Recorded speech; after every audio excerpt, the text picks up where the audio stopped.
The city pulsed with an uneasy energy, its restless air cut through by a biting cold that crept into every corner, leaving no one untouched. The chill wasn't just in the air, it settled deep, weaving its way into the very bones of those who braved the streets. Behind a bustling cafe, tucked away in a dimly lit alley, John Mitchell perched on a flattened cardboard box, his sparse belongings bundled tightly at his side.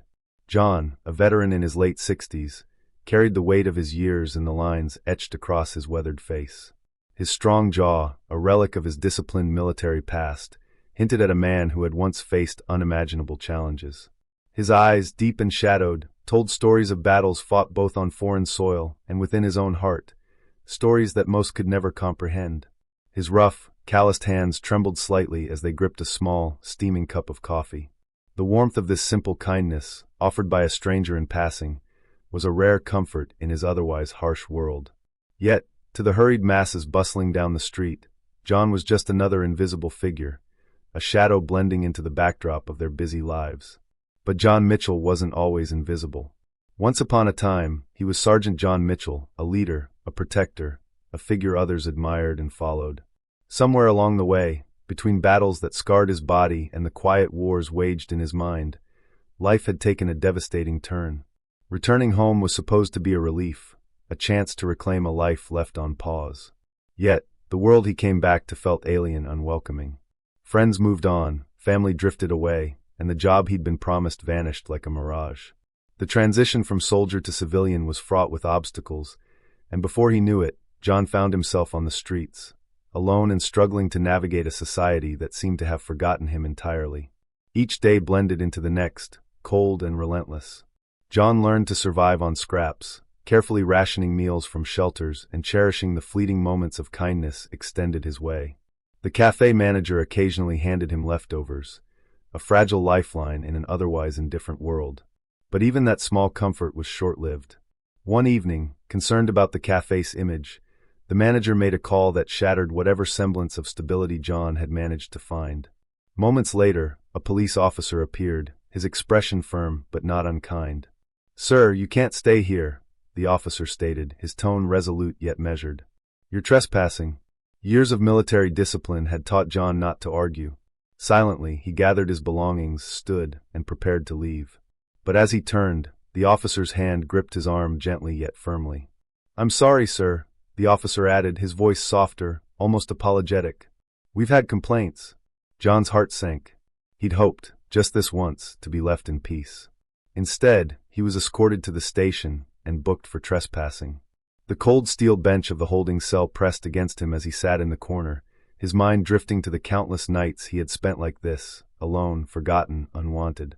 When the officers informed him of his court date, John nodded silently. Deep down, he wondered if it even mattered anymore.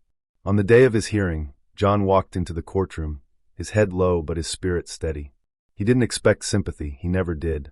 Wearing a mismatched jacket from the shelter and shoes that pinched his toes, he sat quietly, his hands trembling as he waited for his name to be called.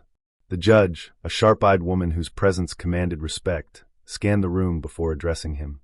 "John Mitchell," she called, her voice both formal and strong. John raised a trembling hand in acknowledgement, his voice caught in his throat. As she read through his file, something caught her attention. She paused, her gaze narrowing as if piecing together a puzzle. "John Mitchell," she repeated, softer this time. "Were you, by any chance, in the 80th Airborne Division?" The room fell silent. John's eyes widened as memories long buried surged to the surface. "Yes, ma'am," he replied, his voice barely above a whisper. "That was me." The judge leaned back, her expression shifting as emotion softened her sharp features. "Mr. Mitchell," she began, her voice trembling slightly, "my brother served in that division. He often spoke of a man who saved his life, a man he described as courageous, selfless, a true hero. That man was John Mitchell. Are you him?" A gasp rippled through the courtroom as everyone's perception of John transformed. No longer just a homeless man, he was now recognized as a hero, a veteran who had given so much for his country. John nodded, his throat tight with emotion. "I just did what I thought was right," he murmured, humbled by her words. The judge composed herself, her voice ringing clear and unwavering. "This man served our country with extraordinary courage. It is unacceptable that he now faces charges simply for seeking shelter. Mr. Mitchell, I am dismissing these charges immediately and ordering that you receive the assistance you deserve." For the first time in years, John felt seen, not as a burden or failure, but as a man who mattered. Strangers approached him, shaking his hand, offering words of gratitude and encouragement. In the days that followed, the judge personally arranged for John to connect with a veterans outreach program. With their support, he found temporary housing, counseling, and most importantly, hope. Slowly, John began to rebuild his life, finding solace in a community of veterans who shared his struggles. Months later, standing on a stage at a community event, John shared his story of service, hardship, and redemption. His words inspired change, reminding everyone of the power of kindness and the resilience of the human spirit. John Mitchell's journey was far from over, but for the first time in years, it was a journey filled with promise.